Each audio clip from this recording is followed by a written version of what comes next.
सतलोक धाम TV को subscribe जरूर करें। सर नमस्कार। नमस्कार सर। क्या नाम है जी आपका? खुशाराम साहब। कहाँ से आए जी आप?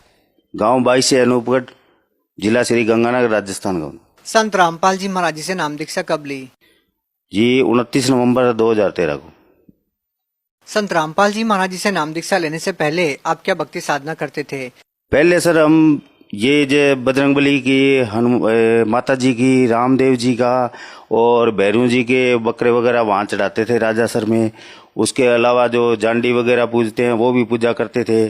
और हमारे एक चाचा जी और के घर में एक पितर की जगह बना रखी थी, पितर साधना भी करते थे। पीरों के भी साधना वो बीच में साधना वो भी करते थे। उसके अलावा जो व्रत वगैरह करने हैं वो भी किया करते थे सर। तो फिर संत रामपाल जी महाराज जी से नाम दीक्षा क्यों ली? सर वो जो हम पहले साधना कर रहे थे उनसे हमारे को कोई विशेष लाभ नहीं मिले थे, तो हम क्या परेशान हो चुके थे। क्योंकि हमारे जो पहले 1993 में मेरे पिताजी जो है वो मेंटली डिस्टर्ब हो गए थे और उनको हमने गंगानगर में दिखाया और सूरतगढ़ में जो बीकानेर में जहाँ जहाँ हमारी पहुँच थी लेवल के हिसाब से वहाँ हमने सब दिखाया। और उसके अलावा जो हमारे एक सिस्टर छोटी, उनको भी भूत प्रेत की दिक्कत रहती थी और मेरे जो पत्नी थी उनको भी ये समस्या थी। और हमारे जो पिताजी थे वो लगभग 3 साल तक बीमार रहे थे। उस दौरान हमने दवाइयाँ भी दिलाई और जो जहाँ जिन्होंने झाड़ फूक और जो हमारे को बताया गया था भी संत महात्मा जैसे भी थे उनके पास हम झाड़े झपैड़ा करवाए थे, उनसे हमारे को कोई लाभ नहीं मिला था। और हमारा जो पितर वगैरह जो पूजा वगैरह थी वो भी हम करवाते थे। और ये जो माता जी के जागरण वगैरह जो भगत लोग आते थे जो हमारे यहाँ धागा तबीद करने, वो हमारे को बताते थे जी आप ये धागा करवाओ और यहाँ जागरण वगैरह लगवाओ, वहाँ आपको जाना पड़ेगा। यानी कि राजा सर और पल्लू वगैरह रामदेव राय ये जहाँ जाते रहो। हमने एक महीने में 3 जागरण लगवाए सब। संत रामपाल जी महाराज जी की शरण में कैसे पहुंचे? सर वो हम ये सभी साधना करके जब हार चुके थे, थक चुके थे, तो हमारे मन में एक यही क्वेश्चन रोज करता, मैं सुबह उठता ही भी जो भी कोई पूर्ण परमात्मा है वो हमारे पे दया करो। क्योंकि हम इतने दुखदायी हो गए थे। हमारे जो पत्नी है उनको भी 1998 में मेरी शादी हुई थी, उसके बाद में 1 साल बाद में टीबी हो गई थी। तो टीबी होने के बाद में उनको हमने गंगानगर, बीकानेर और जो यानी कि चंडीगढ़ वगैरह तक का हमने दिखाया था। तो उससे उनके टीबी में ज़्यादा कुनैन देने से उनको सुनाई देना भी बंद हो गया था। तो फिर क्या हुआ, जब वो भी बीमार, हमारे पत्नी भी बीमार रहने लगी थी, छोटी सिस्टर भी बीमार थी, पिताजी भी हमारे वो मेंटली डिस्टर्ब थे, उन सभी साधनाओं को फिर हमने एकदम से छोड़ दिया था। जो हमारे चाचा जी पितृ पूजा करवा रहे थे हमारे से, वो पितर हमारे को शाम को बोलता जी हम ऐसे करेंगे, ये नुकसान करूंगा। सुबह हमारा कोई कभी भैंस मर जाती थी, कभी कोई बैल मर जाता था, कभी कोई उसका पाडी वगैरह जैसे भैंस की होती है वो मर जाती थी। इससे हम बहुत परेशान हुए सर। तो बाद में जी हमारे को धीरे धीरे ये परमात्मा के संत रामपाल जी महाराज का सत्संग हमारे को टीवी के माध्यम से सुनने को मिला और हमने लगभग 1 साल तक सत्संग सुना। और सत्संग सुनने के बाद में हमने एक ज्ञान गंगा पुस्तक मंगवाई और वो पुस्तक पढ़ने से हमारे को परमात्मा की वो जो सत्संगें थी वो यानी कि पुस्तकों के माध्यम में जो परमात्मा दिखा रहे थे, प्रमाण सहित दे रहे थे, तो हमारे को वो अच्छा लगा। हमने धीरे धीरे उनको और सुनना और बुकें पढ़ना जारी रखा। तो बीच में फिर एक दिन परमात्मा ने दया करी, संत रामपाल जी महाराज ने जो सत्संग सुनने थे, मैंने कहा भाई जो पूर्ण परमात्मा अगर कोई पूर्ण गुरु है तो हमारे को घर से आके जो लेके जाएगा वो हम उन्हीं के साथ जाएंगे। तो सुबह सुबह मेरे को 4 बजे परमात्मा की दया से सपना आया रामपाल जी महाराज की दया से। तो रामपाल जी महाराज हमारे गेट के आगे खड़े थे वाइट कपड़ों में और बोले बेटे आपने हमारे को बोला था अभी हमारे को जो लेने आएगा घर से हम उसी संत के साथ जाएंगे, उन्हीं से नाम लेंगे।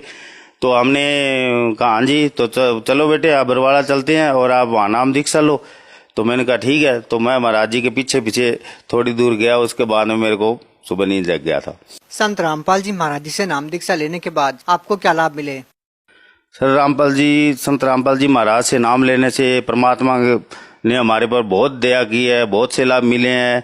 मेरे को हर चौथे पांचवें महीने में पथरी होती थी, वो परमात्मा की दया से नाम लेने से पहले हर छठे महीने दवाई, पांचवें महीने दवाई लेनी पड़ती थी, और नाम लेने के बाद में पथरी निकली जरूर थी, उसके बाद में बनी नहीं। और एक मेरे को थोड़ी बीपी की प्रॉब्लम थी, वो भी परमात्मा की संत रामपाल जी महाराज की दया से वो भी बीपी भी सेट रहने लग गया था।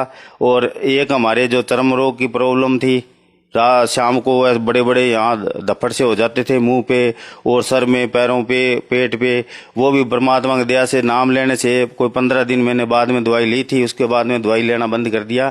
और उसके अलावा भी परमात्मा ने हमारे को इतनी दया बख्श रखी है कि घर में अभी कोई पैसे की और कोई किसी प्रकार की दिक्कत नहीं है। जो पहले हमारे भूत प्रेत थे, जो पितर थे, जो हमारे को तंग करते थे, वो भी अब पता नहीं कहाँ चले गए। हमने तो उनको दोबारा, हमारे को कभी उन्होंने कष्ट नहीं दिया। और जी एक बार हमारी वो गुड़िया कॉलेज गर्ल स्कूल में पढ़ने ऑटो पे जाती थी, तो रास्ते में क्या है, वो हमारे प्रेम नगर गांव, एक वो शहर के नजदीक ही एक है गांव, वहां पे क्या ऑटो पलट गया था। तो हमारे को नाम लिए लगभग 1 महीना हुआ था। तो हमने क्या, घर पे मेरे को किसी ने फोन किया भी, ऐसे इसके आपकी गुड़िया कहाँ है? मैंने कहा वो तो कॉलेज स्कूल गई। तो कहा यार वो उसका ऑटो पलट गया क्या? मैंने कहा कोई बात नहीं, हम संत रामपाल जी महाराज की शरण में है, कोई बात नहीं, जो पलट गया तो देखा जाएगा। तो बाद में क्या हुआ, जब मैंने खाना खुना खा के 1 घंटे बाद में फोन किया तो पता चला कि जिस तरफ हमारी वो गुड़िया बैठी थी, ऑटो उसी तरफ पलटा था। और बाकी लड़कियों को, किसी को बीकानेर, किसी को गंगानगर, किसी को कहीं रेफर कर दिया। हमारी गुड़िया के एक मामूली सी यहाँ पे थोड़ी सी खरोंच आई थी और उसके कभी दिक्कत नहीं थी कोई। और वो सबसे पहले ऑटो में वो निकल के बाहर खड़ी थी, कांप जरूर रही थी और उसको कहीं कहीं चोट नहीं आई। कोई नशा करते थे आप? हाँ जी, इस नशे सारे एक भी नहीं छोड़ा। सिगरेट, भांग, तम्बाकू, जर्दा, गुटखा वगैरह सब खाते थे। वो सब हमारे किराने की दुकान भी है घर पे, हमने वो भी सब बाहर फेंक दिया। ना हम नशा बेचते हैं और ना ही हम खाते हैं, ना ही हमारे कोई बच्चे वगैरह, सब परमात्मा की दया से मालिक संत रामपाल जी महाराज की शरण में सभी जुड़ चुके हैं अभी। हाँ जी, अब हमारे जो पत्नी थी उनको जो लाभ मिले थे, वो पहले उनको जो सुनाई नहीं देता था, रात को हमारे को ध्यान रखना पड़ता था, क्योंकि उनको जो थोड़ा सा एक जोर का जो खड़का हो जाता था या आवाज आती थी, उससे वो रात को पूरी रात सोती नहीं थी। और सर में कभी वो कोई भी चीज आ गई, वो सर में मारने की कोशिश करती थी, क्योंकि उसका सर जोर जोर से रात में वो चिंगारें सी उनको सुनने लग जाती थी।